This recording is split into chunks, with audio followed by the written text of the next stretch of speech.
ดถึงเรื่องท่านสมสวัสดิ์เล่งสวัสดิ์รองนายกรัฐมนตรีสปป.ลาวนั้นได้ประกาศอยู่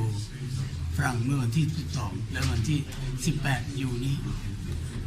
ฟรีรายอาเซียนได้ออกอากาศข้าพเจ้าก็ได้ยินเรื่องนี้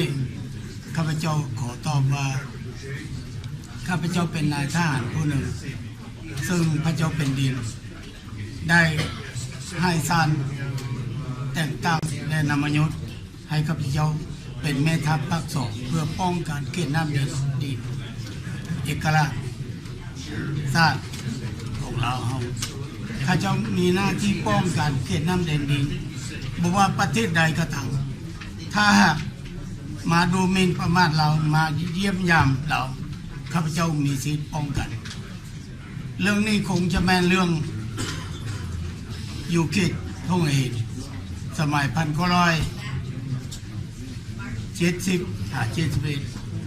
ทหารเวียดนามกับทหารประเทศลาวอยู่หันมี15,000 คนแต่ทหารฝ่ายข้าพเจ้านี่มีแต่11,000 คนข้าพเจ้าสามารถตีพวกเวียดนามกับพวกลาวแดงนี่ออกจากตรงนี้ยึดท่องเอกสมัย70และก็71ได้อันนี้จะเป็นการแค้นสมัยนั้นข้าพเจ้าคิดว่าเวลาสงครามมันไม่เรื่องนึงแต่แล้วสงครามแล้วเรานี่ควรปฏิบัติผมนับถือซึ่งกันและกันไปเรียกชื่อข้าพเจ้าวักแมววังเปาอย่างซี่อย่างสั้นทีมโทษให้ข้าพเจ้า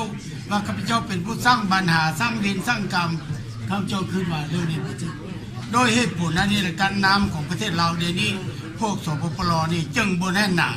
ประชาชนจึงดำนั้นหนีออกจากประเทศถ้าประชาชนเราหนีออกจากประเทศเมื่อเราประเทศเรานั้นดินดอนตอนหน้าของเรานั้นแม่นของไฟแม่นของแก้วพอแก้วเข้ามาถ้าวีมาเรื่อยๆประชาชนเรานี่สมัยที่เขาออกจากเราสมัย75มี3,500,000 คนแล้วก็หนีมาประมาณ7-800,000 คนเหลือนั้นยังตาย300,000 คนนี่อยู่ในเราเป็นอย่างเดี๋ยวนี้เราฮอด6 ล้านไปเกือบ7 ล้านอันนี้คงแม่นประชาชนเวียดนามมันมาเป็นประชาชนเราโดยเหตุผลอันนี้ข้าพเจ้าเห็นว่าสัญญาและอนุสัญญาอยู่ปารีสกับอยู่เวียงจันทร์นั้นถูกต้องที่สุดเพราะว่าเป็นความปรารถนาของประชาชนเราแต่เหนือตรอใต้อยากให้ซึกเสือนั้นอยู่ที่ให้ประชาชนในของเขตในดูจีนมีโอกาสพัฒนาให้มีอยู่มีกินอยู่ดีน่ารักแต่เป็นอย่างอเมริกากับบทนาสงครามเวียดนามเวียดนามกับบทนาสงครามเวียดนามจึงมาเฮ็ดการประชุมซ่องหาวิธีให้จุดต้องป้องดอกหรือยุติสงครามโดยเหตุผลอันใดสปป.นี่บังคับให้พระเจ้าแผ่นดินศรีสว่างวัฒนาลาออกจากบัลลังก์เพิ่นก็ลาออกจากบัลลังก์มาเป็นประชาชนธรรมดาแล้วเป็นอย่างยังจับเพิ่นกับพระมเหสีองค์กรสุขุมันปัญญาที่วงรัฐบาลของพระองค์นายทหารในตำรวจ4,000 คนไปคุมขังอยู่ทางเหนือเฮ็ดให้ตายหมดแล้วก็กลับกลายมาตีทหารซี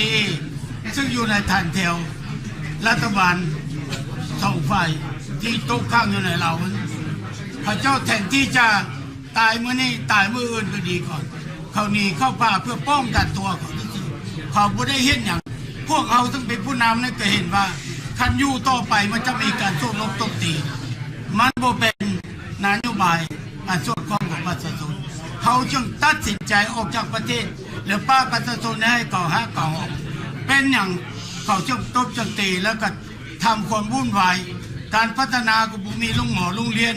ก็บุมีอันไหนก็บุมีคาดแค้นสู้มือนี่ประชาชนหลั่งไหลออกแก้วเข้ามาเรื่อยๆเหตุผลอันนี้เราปฏิข้าพเจ้าหรือว่าตู้หาว่าข้าพเจ้านี่เป็นขับรถเป็นผู้โน่นพวกนี้ท่านก็เห็นเมื่อกี้อยู่ในฮะแล้วมีปืนทั้งสมัยอยู่ใส่ปืนเหลือนั้นมันกระบินมันอากาศที่กับมาตีพวกอยู่ป่ามันยิงได้มีแต่พวกนี้ แล้วปืนก็บ่มีครบมีบังคับพอกซื่อแต่พอจำเป็นเขาต้องต่อสู้กันมันเข้ามาแล้วคำว่าต่อสู้มันก็สิตายแล้วจะไปตีตัวข้าพเจ้าว่าข้าพเจ้าเป็นผู้ก่อความวุ่นวายนะบ่แม่นท่านก็เห็นว่านี่พี่ๆน้องๆแต่ละเองนี่กลุ่มมันเครียดหมดเว้าหนักแต่ความเว้าของข้าพเจ้านี่ข้าพเจ้าคิดว่าเท่านี้เป็นนโยบายของประธานกับของข้าพเจ้าและจะกลุ่มเกี่ยวกับเราทั้งหลายถือว่าเขาเป็นคอมมิวนิสต์ได้30 ปียึดของประเทศทำความวุ่นวายเนื่องจากว่าเขาบุมีความรู้จังเฮ็ดจังซั่นวันนี้ถ้าเฮานี่จำเป็นจะต้องกลับไปจับมือกับเจ้าแล้วไปเองที่เกเขาเจ้าแล้วให้สงครามนี้ยุติแล้วเมื่อทุกคนนำเอาสันติวิธีมาปามาเว้ากันข้าพเจ้าก็ได้เขียนหนังสือได้ประกาศไป2-3 ปีแล้วแต่ว่าฝ่ายสปปลบ่ต้องอันนี้เลยจะเป็นที่ทุนข้าพเจ้าขึ้นว่าทำหมู่มันแล้วเพิ่นเว้าแต่พวกพี่น้องมุ่งว่าสันแม่วังเผาเรื่องวันเต่าเด้แม่นมุ่งมาน่ะคนเราทางใต้และทางภาคเหนือนี่คนลือคนขมู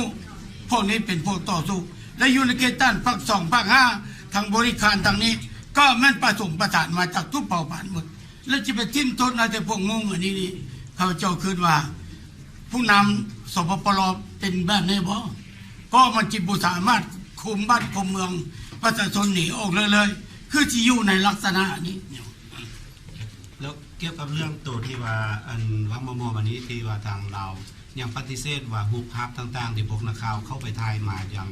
จากเมืองลาวบนเดินทางเดียวทางประเทศลาวทางสปปลาวเพิ่นก็ว่าอันนี้มันอิงใส่ตามอนาความสามารถของทางด้านคอมพิวเตอร์ทางต่างๆนี่สรุปแล้วมากว่าทางการลาวยังบ่ฮับรู้ว่ามีมูลความจริงนี่ท่านนี่แนวคิดอะไรเนาะเกี่ยวกับเรื่องนี้เรื่องนี้ข้าพเจ้าขอตอบง่าย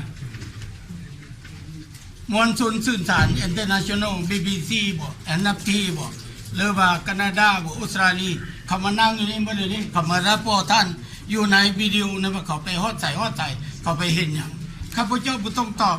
อันนี้ท่านถามเขายังนั่งอยู่นี่นะมีความจริงบ่หรือบ่มีขอให้ท่านถามเขาเองจุดประสงค์ส่วนใหญ่ของที่ว่ามาร่วมชุมนุมมาเรียกทวงให้ทางรัฐบาลเปิดรับรู้ว่ามีปัญหาในเราในการมีแนวคิดหรือว่ามีจุดประสงค์อันใหญ่กว่านี้มีแบบไหนมาเนาะแล้วตัวที่ซ่อมมาเกี่ยวกับเรื่องงานในฐานะที่ว่าทางการเราที่สร้างสัมพันธ์โอกาสทางด้านการค้ากับสหรัฐแล้วจังซี่ในขั้นต่อไปอนาคตของประเทศเรามันจะเป็นไปได้คือผมการรู้จักสำหรับข้าพเจ้านี้เจ้าเคยเห็นว่าทุกสิ่งทุกอย่างที่เป็นเพศเป็นหลักมันผิดจากสัญญาซึ่งก่อนเข้าเส้นสัญญาระหว่างรัฐบาลเวียงจันทร์กับสิ่งที่เป็นภาพกำลังหักษามันเข้ากับเพื่อแก้ไขปัญหาเล่าเพื่อให้เล่าเข้าได้อยู่ดีเป็นเพื่อให้สันติภาพในทับสู่เล่าเพื่อให้เล่าเข้าได้มีอยู่ดีแต่ทุกสิ่งทุกอย่างที่เป็นเห็นนั่นได้เอาเวียดนามมาทับหมากสัญญานี่เพราะว่าอยู่ทั้งเฮาเพิ่นบ่ตัวภัยดอกเพิ่นตัวเพิ่นเองแต่เพิ่นพยายามจากตัวโลกก็เป็นเรื่องของเพิ่นแต่เฮาว่าเพิ่นเฮ็ดผิดเบิดเพราะว่าเฮาต้องการจากอยู่เป็นสันติสุขระหว่างเพิ่นและเฮาระหว่างลาวทั้งชาติเป็นอันหนึ่งอันเดียวกันเพิ่นเฮ็ดไปเพิ่นเฮ็ดผิดเฮาจึงบอกว่าพวกเฮานี่เฮ็ดเฮานี่อยากเขามีการรวมในการสร้างสรรค์ประเทศอันนี้เพิ่นก็ว่าเพิ่นเก่งเพิ่นก็ว่าเพิ่นเฮ็ดได้แต่ข้าพเจ้านี่ได้เขียนหลายสิ่งหลายอย่างบอกว่าอันเขาสร้างเมืองลาวหันมันบ่แม่นเพิ่นสร้างต่างประเทศ